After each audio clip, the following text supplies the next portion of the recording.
Greetings and salutations, good gentry. My name is Denim Nightmare, and today we will be playing Monster Prom. Now, I know this game from watching Game Grumps myself, but I have never actually played it. So I have downloaded Monster Prom, the DLC, Monster Prom Second Term, as you can see from on the screen, as well as Monster Camp, which hopefully I will be playing with a very close friend of mine. So, let's just get in and play. Make your own voice effects? Ooh.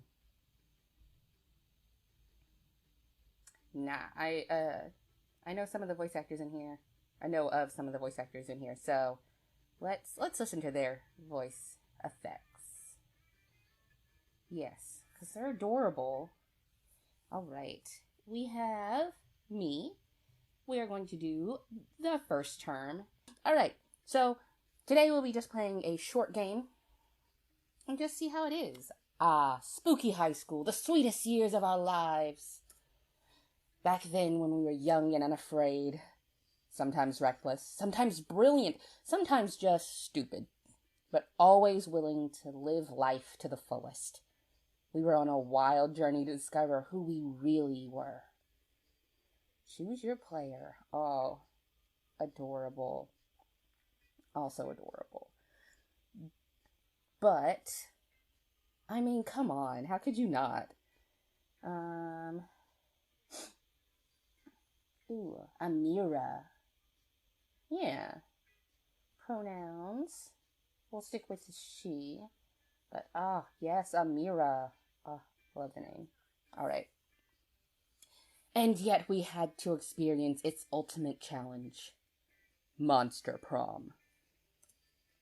I remember it clearly. 3 weeks were left as we fantasized about our dream prom dates.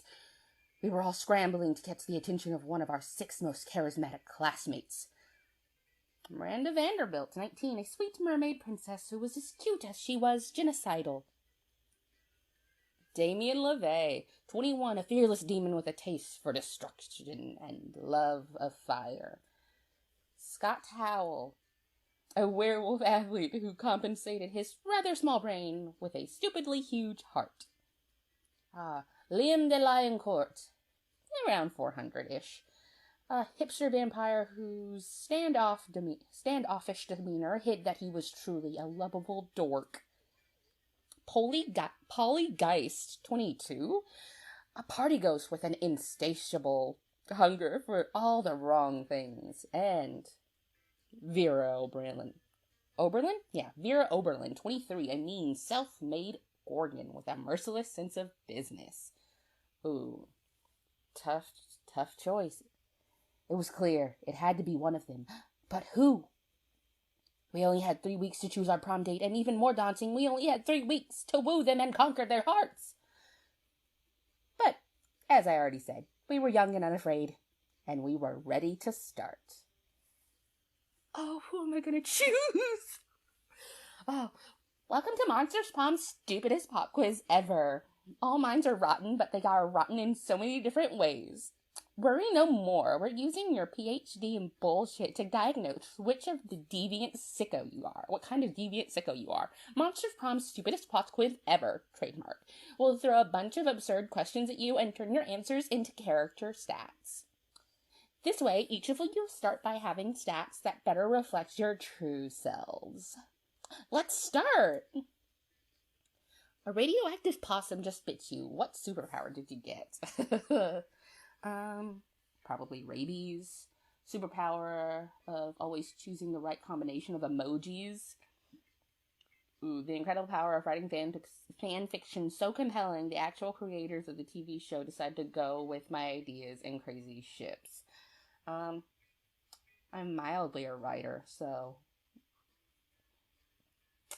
we'll do that. Because I really don't use emojis that much. So creative. The coolest reality show would be, who's the best at giving money to you? Topical. People in positions of power must face all sorts of questions relevant to their field, and if they fail, they lose their job and society wins. Ooh. 12 experts on the various arts of seduction live in a house where they must face a common challenge: seducing a potato into marriage somehow. The potato season 8? No, 6. Ooh. I will go with that one just to do something. Alright, what would be the most appealing in a love partner? Kawaii eyes. Ooh, a very Tsundere, is that how you say it? Personality. Soft fur, a taste for parties. Sharp wits. I'll say sharp wits. No! My love! I want Gorgon. Is it Vera? Damn. Okay, so it looks like we'll be seducing the vampire this turn. I think. Is that how it's gonna work? There we go. Alright, week 1. Alright. So I have smarts. So my highest is creativity though. So we will go to, my highest is smarts. Yeah, I was right. So we'll go to, like a lovable dork would be in the library, right? That day you spend some time on the library's PCs mining some bitcoins. This is supposed to have something to do with solving algorithms and the rise of cryptocurrency, but you guess that nobody actually has any fucking idea how it really works. Anyways, you gain plus 2 Bitcoin, which is equal to $2 million. Which unfortunately is equal to 2 monster dollars, so plus 2 money. Oh, okay, that's how this works. Awesome. I think, if I remember it, we're gonna need money later. Against the expected, you spot Scott and Liam engaged in what seems to be a very intense conversation. They seem so into it that you can't resist the urge to ask them what's going on. We're discussing the recent novel, Two Lights. It isn't a novel, it's a rad movie with lots of cool dudes with amazing abs. Well, actually, it's based on a novel, and it's anything but rad. It's cultural trash. But I decided to like it, ironically. The thing is, there's this human girl with 2 guys who like her, but the guys are part of 2 enemy human races. The wild, shirtless human and the mysterious, deep-looking, giving humans. And it seems these 2 types of humans can't stand each other. Oh, and the deep-look-giving human shine in the sunlight. Did you know that's actually a lesser-known trait of some humans? The thing is, the next movie will be released soon, and we're super hyped. Ironically. We can't wait, bro. We need to satiate? Yeah. We need to satiate our hunger for 2 lights. This is your opportunity to show these 2 you're well-versed when it comes to satiating urges. Go for it. We should write a nuanced play based on it. Totally not fanfic. Let's cosplay. Let's go shirtless. Well, obviously, that one's for Scott, so this one should do it for Liam. Oh, I see it! A nuanced... Oh my god, what? Involving the characters of 2 lights. Oh, me reading is not going to go over well. Throwing a new light over their fears and desires. And over their abs. Yeah, sure. With an unexpected twist that will elevate the strength of the original Ovier. Something subtle, yet powerful. Something like the rival humans ditching the girl and fucking each other's brains out.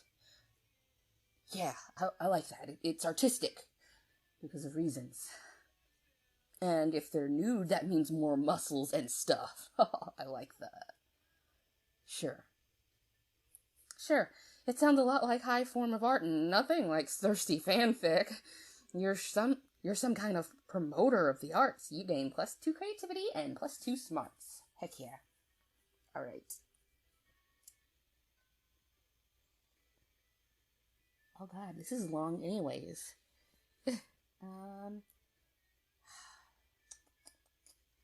Well, obviously we're gonna have to sit with our crush, right? Yeah.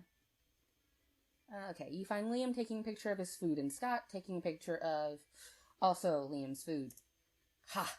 Yes, Scott, snap away my artistic... Scott, snap away my artistic plating is too magnificent to ignore. Not gonna lie, digging the fits. Artistic what? I'm playing Pokemon's Go, the mobile version of the hit Pocket Human video game.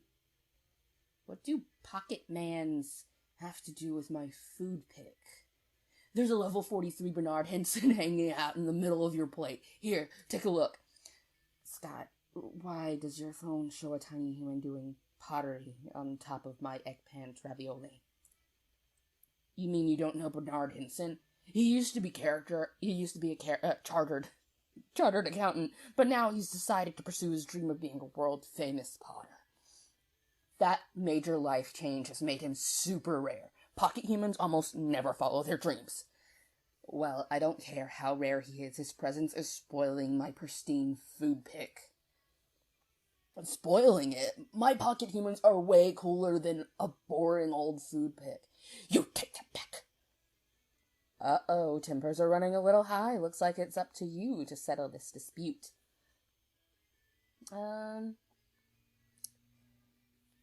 Obviously, we're trying to woo. Scott's right, Liam. Scott, look over there. There's a Stuart Hogsworth on top of a pile of mashed potatoes. I think that's gonna be the way to go. Yes, okay. Stuart Hogarth, the strongest accountant-type Pokemon in the game? What does that even mean to be a strong accountant? Is he, really good at math? No, he's just super buff. The buffest accountant. I've gotta have him. Scott bounds across the cafeteria and practically dives into Gary Gremlin's mashed potatoes looking for a Pokemon to capture. Do you think he actually knows how to play Pokemon's Go, or do you think he just likes diving into people's food? The two of you debate the question while you help Liam line up the perfect food pick. Later, he lines up some very hot pics of you. Yes. I wish high school was like this for me.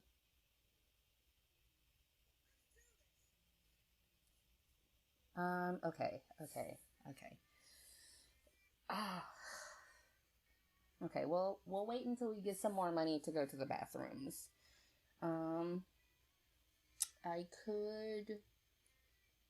We could do with some boldness. We don't have a lot. We don't have a lot of boldness or charm or fun. So let's go to the auditorium. That day, while rehearsing for the class play, it's as if though the muses themselves had descended to give you figurative, oral sex. Your performance is intense and inspiring. It will be remembered for generations, which is pretty rad by high school play standards. You gain +2 creativity. Not what I was looking for, but... Alright, you see Liam staring at his cell phone, sighing deeply. Maybe one of his bands signed to a massive mainstream record label, or the exact shirt he's wearing is featured on a magazine cover. You decide to check in with him. Yes, so cute little lapels. You know Start Kicker? That vile website where people crowdfund projects not good enough to get real investors. Wow, thanks, Liam. Do you not know why you exist? Well, today I found something of interest. A time machine. I mean, it's clearly another terrible overpromise that will be released at least a decade after the due date. And in the end, it will be way shittier than promised, like a toaster attached to a clock. A toaster attached to a clock? Genius! You discreetly write down the idea in your $1 million notebook. Let's see if you can beat those guys to the market. But I was sighing deeply because I couldn't help but think, supposing I were to acquire such a machine, I wonder, where in time would I go? 3.85 million BC, so you can be into existing before it was cool. Everyone knows the dopest time in monster history was 1925, specifically July 26, 2 a.m. to 5 p.m. Don't really know what that date is, so he's a hipster. So I think that's going to be good for him. Alright. Yes, of course. The ultimate in coolness, I would be ahead of the curve. Because there would be no curve yet. Wearing suspenders and a bow tie? No one's done that yet because no one else exists. Breathing here? So cliche. Breathing in 3.85 million BC? Revolutionary, never done before. Best of all, no one will criticize my vintage eyeglass collection because there won't be anyone. Liam immediately funnels all of his money into the time machine project. For the sake of your budding romance, you hope the creators never ship. In the meantime, you gain +2 smarts and +1 creativity. I don't know if this is the way I need to go. I'm really smart. I'm really creative. Do I need boldness, though? Okay, well, I can't go to the library. Week 2 morning. We'll go to the gym. I think that might get us some boldness. And also, I just want to look at everything. Ooh, dodgeball. That day, an epic dodgeball match takes place. Everything seems lost, but you deliver an inspirational speech that fuels your team's spirits, leading to a spectacular comeback. You're clearly a natural-born leader. You gain +2 charm. I'll take it. But Liam isn't paying attention to any of that. He corners you afterwards to lecture you on Instagram filters. What no one seems to understand about filters is that they're not about making pictures better. They're about making pictures browner and harder to see. That's why I use my proprietary filter for almost all my photos. Infinite top. It's also probably why I only have 6 Instagram followers, but we must all make sacrifices for our own art. In any case, I have to go. There's a dead rat in the parking lot that I simply must document. As soon as Liam gone, Miranda peeks out of an air conditioning duct. Goodness! The situation is even more dire than I thought. If Operation Make Liam Popular Again is to succeed, we must get started immediately. What's that? Why, yes, of course, you're part of my operation. I unwillingly force people into my service on all time. Oh, you want to know why it's called Operation Make Liam Popular Again? Well, he's been alive for like centuries, right? I'm sure he must have been popular at some point. I'll check the history books later. There's no time now. Phase 1 is getting Liam more Instagram followers. I took the liberty of having my royal spies discover the password to his account so we can give it a total makeover. But what to do? We use his account to post a bunch of porn and bomb recipes. Pay 1 million homeless people to follow Liam on Instagram. I mean, paying 1 million homeless people would not only get him more Instagram followers, but it would also stimulate the economy. To use his account to post a bunch of porn and bomb recipes, or bomb recipes, I don't think he would like. So, and also, like, she's a princess. She has money to spend. Let's just pay him. Yeah, so wealthy. Ah, yes, my father just pays millions to vote for him in our fair and democratic elections. In fact, I think I can cut costs by paying one of my father's clone smiths to simply replicate the same 1,000 people 1,000 times. You asked Miranda if she thinks this is ethical, but she's as confused about the meaning of ethics as she is about fair and democratic elections. Soon the plot and the requisite clones are hatched. You run into Liam in the halls a few hours later. I am distraught. My carefully handled unpopularity is crumbling before my eyes. Look at all of these followers. Look at their comments. Totally real account 66. I love you, Liam. Another equally real account. You're so obscure and avant-garde. Their sentiments are so expressing or exactly correct, and yet, no, I cannot dive into the lore of the limelight. In spite of this, Liam seems to be enjoying himself quite a bit. You spend the rest of the day helping him curate his feed, gaining +2 charm and +1 fun in the process. Awesome. I'm just not bold. That's accurate. All right, week 2, noon. Oh, no, where do I sit? Okay. Oh. I've only seen pictures of her. I want her. I don't know where to sit. Okay. We're going to not sit with Liam. Okay, as you approach the table, you see Vera, that's her name. You see Vera delicately lifting a forkful of quinoa into her mouth. She brings lunch from home. When? Food! Fork! 6! 8! Who do we... Delicate? Oh my god. Eating. I am so bad at English. Scott, what on earth are you doing? I'm cheerleading you to help you be the best eater in the whole school. What caused this obsession with cheerleading me through mundane activities that require no cheerleading? Everything requires cheerleading, silly. That's why we have cheerleaders for our cheerleaders. But I can see my cheerleading's not working. You haven't eaten anything yet. That's because you keep startling me with your damn cheerleading. I can't eat when I'm startled. No, that can't be. I must not be cheerleading hard enough. Hey, friend, can you help me? You should be cheering for Vera to eat the food. You should be cheering, for the food to get eaten by Vera in the walk-in freezer.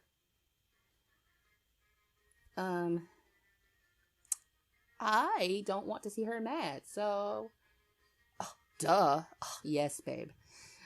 It's just like when we cheer for the other team to lose instead of cheering for our team to win. Yes, I invented the cheerleading strategy. It gives us a huge psychological edge against the teams that hate losing. I'm gonna try it right now. Those vegetables are gonna be so inspired.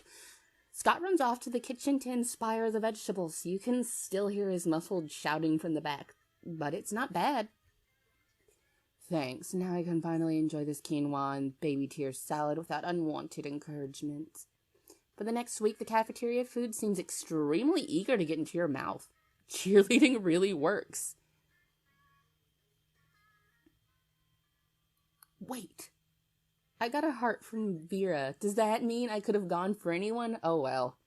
I don't think she would like me. I don't have enough money anyways. Alright, so we're gonna keep our focus on Liam. That day you listen to your elders and learn valuable lessons. Sometimes after all the monster nonsense and the dating gimmicks, you forget that attending class is supposed to be the primary activity in this high school. You gain +2 smarts. Yo, I'm smart AF. Afterwards, Miranda beckons you from a darkened corner. What does she want? Psst, co-conspirator, come over here. Phase 1 of Operation Make Liam Popular Again was an overwhelming success. Liam is internet popular.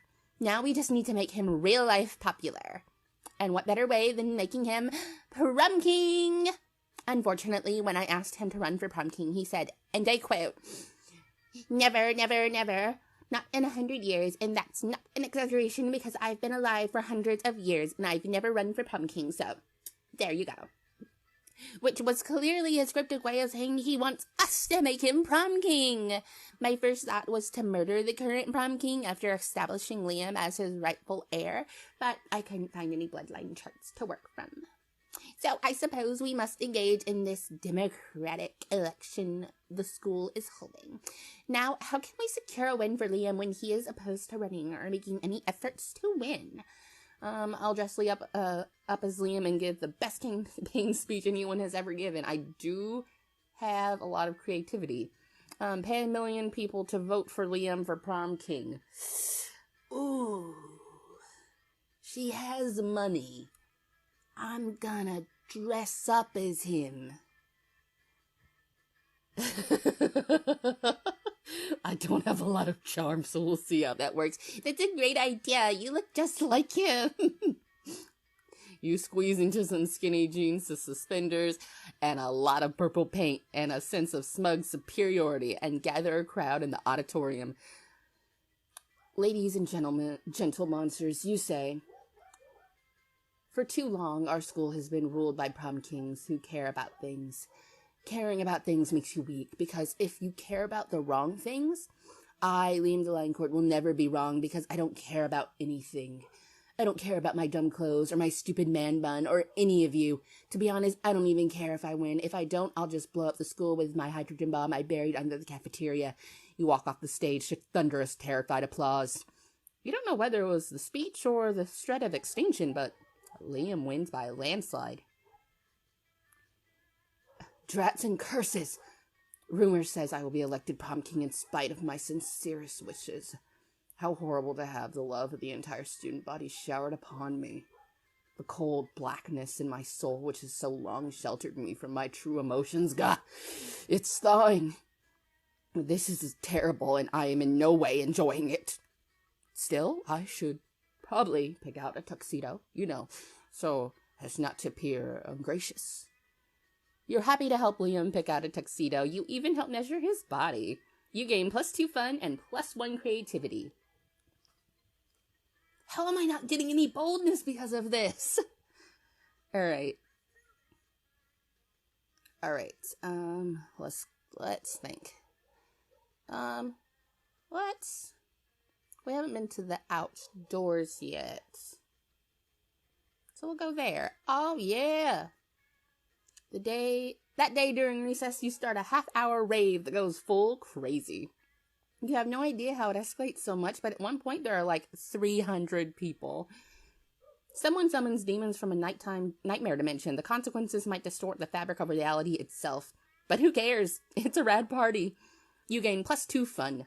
Awesome, now I feel like I just need more money.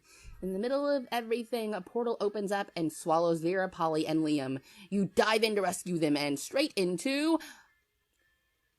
Who is he? He's like someone who I think would be out of like JoJo's Bizarre Adventure. The season finale of The Interdimensional Bachelor. Good lord. Help, I'm in danger of spraining my eyes from rolling them so hard. Oh my god, we're on the same show? Yes, indeed. Tonight you three will answer a series of trivia questions. Whoever gets the most points becomes I'm gonna win. I don't even care what prize it is. Your what? Your wife? What a revolting premise. So you're saying we're supposed to respond to a series of questions and scenarios, our answers to which will make us more or less likely to achieve a romantic outcome with you? That's extremely problematic. I can't think of anyone who would ever want to play such a tawdry dating game. Everyone stop raising reasonable concerns so I can hear the first question. That's the spirit. Question number 1. Describe your ideal marriage proposal. But before Polly can answer, you buzz in yourself. Now's your chance to give the answer that will end the competition and send the prince packing. John Hinge's beer pours out. I have a friend like that. I present you with my grandmother's wedding ring, still attached to my naked grandmother. I'm sorry, that's not the answer we were looking for. Does anyone else... Wait, what's wrong with that answer? That was a dope answer. Do you have something against grandmothers? Or, oh my god, do you have something against nakedness? Because my whole answer is going to be naked, naked, naked. Actually, from that would be... I keep changing his voice. Actually, from you, that would be acceptable. Oh, so now there's a double standard. Nudity's okay for Polly, but not for grandmothers. Grandmothers have flesh too, or at least some of them do. The ones that aren't ghosts or shadow goblins. I can't believe we're on a game show hosted by a gramophobe. Grandmothers are the most retro immediate family members, and we should all respect that. True. You know what? Fine. I'm sorry I abducted you all to star in my amazing game show. Go home. The image of your naked grandma has completely crushed my libido anyways. To everyone's relief, the prince sends you all home. The whole situation reminds you to call your grandmother. Don't tell her why. You gain +2 charm and +1 creativity. This is absolutely someone you would see at a gay bar. Or Pride. Or any of them, really. Week 3 noon. Ding dong. Alright, so obviously I have to keep sitting with Liam. Okay, well, I can't. Okay. Can't pick my seat, but, alright. You find Liam artfully arranging his food while Miranda diligently sorts her silverware. Neither of them is eating, obviously. Have you found it yet? I've been trying, Liam, but finding the perfect silverware for your cafeteria food pick is an art, not a science. How hard can it be? It's just silverware. Just silverware? How am I supposed to... And I suppose the food in your pick is just food? No, it's a metaphor for urban consumption in a post-modern industrialized mega society. Well, my silverware is a metaphor for silverware? Yes. It's not... Is that not enough? It's more than enough, but can we hurry it along? The lighting is perfect right now, and I don't want to lose it.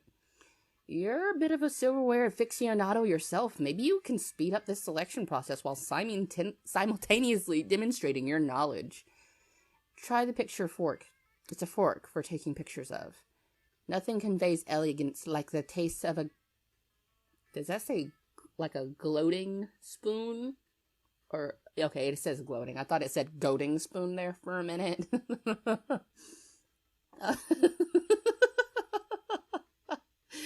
Oh, I can't read and I'm playing a reading game. Okay. We'll try the picture fork. Cool, the picture fork. Miranda, why didn't you suggest the picture fork? I don't know, it seemed too on the nose, and the fork does not belong on one's nose. But look at this fork. It's so vintage. Slightly tarnished silver, a pineapple flail. I don't know English. Yes, it was manufactured thusly by the palace quaintsmiths. Don't tell me that. It makes it less authenticate. Just place it in the correct location for my food pick. Very well. The correct location is across the plate as if left haphazardly while enjoying a delicious meal. So nonchalant. I love it. Liam's so impressed with your selection, he spends hours with you after lunch picking out filters. You miss class, but it's worth it.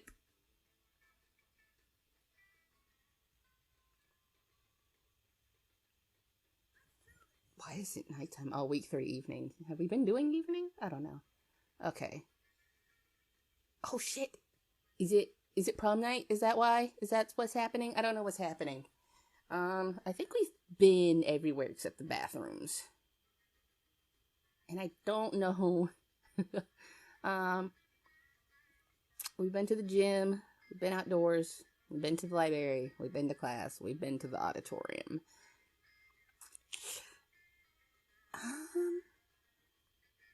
I don't know how to get boldness, but I don't think I need it. I think I'm pretty well off. Okay, yep, you can't help but feel... All that day while rehearsing for the class play, you can't help but feel that you're not as good as the role requires you to be. Same, sis, same. There doesn't seem to be any ordinary way of getting yourself there, but there might be an extraordinary way. You summon the devil, one of many. True. And make a deal to enhance your creativity. Just a bit. You gain +2 creativity and also lose 3 years of your life as your end of the deal. But who cares? They weren't happening in-game anyways. What are 3 years? Creativity. I need smarts, I think, though. Damn it. Alright, with that out of the way, you hurry away to your secret meeting with Miranda. Well done, co-conspirator. Operation Make Liam Popular Again is a rousing success. And for the record, I did discover that Liam was popular for a 3-month period in early 16th century Southern bits. All that remains is for us to wait for the prom and celebrate our... Your deception, no! I knew it was too good to be true. My idiosyncrasies are remarkable, but they aren't marketable. This was all a cruel joke, wasn't it? A bet between you two popular kids that they could make an outcast loser into prom king. Well, guess what? The circus is over, and this clown is climbing into his tiny car and going home. Along with, 12 other tiny clowns, if the metaphor holds, which it doesn't. It was a bad metaphor. Goodbye. No, Liam, I wasn't trying to be mean. I don't have a mean bone in my body. I don't even have bones. You might check that affirmation later. Oh, fish sticks. If we don't do something to fix this, all of our hard work and subterfuge will be for naught. But how can we make amends? Surely not with some sort of overwrought romantic gesture defying all logic. You tell Miranda not to worry. You've seen plenty of teen rom-coms. You know how this part goes. You need a grandma or successor, race to the airport to confess your feelings for Liam.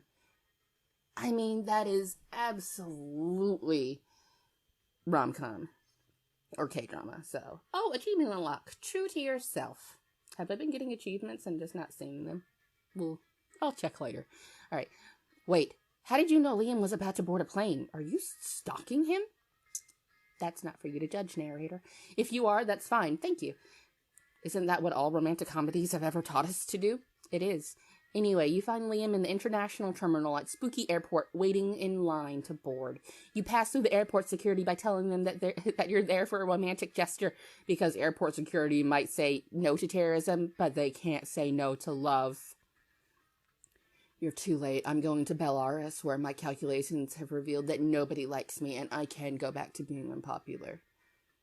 You grasp Liam's cold, dead hands in yours, and with perfect sincerity, you tell him what he means to you. Nothing. Don't you see? You say, looking deep into eyes, you don't need to flee to Belarus to be unpopular, because you will always be unpopular in my heart, which is, coincidentally, about the same shape as Belarus. I don't know what to say. Mainly because I don't know what you're talking about. But if I don't understand it, that must mean it's art. You said art to me. Oh, how could I ever dream of leaving you behind? All right.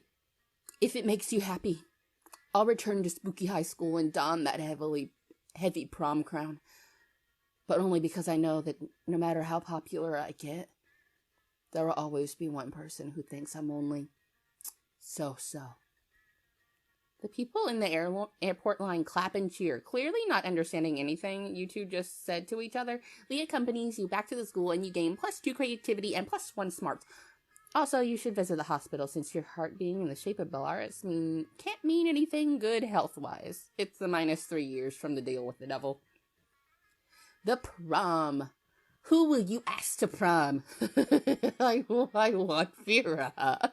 I'll try next time. I'll go for Vera in the long game. All right.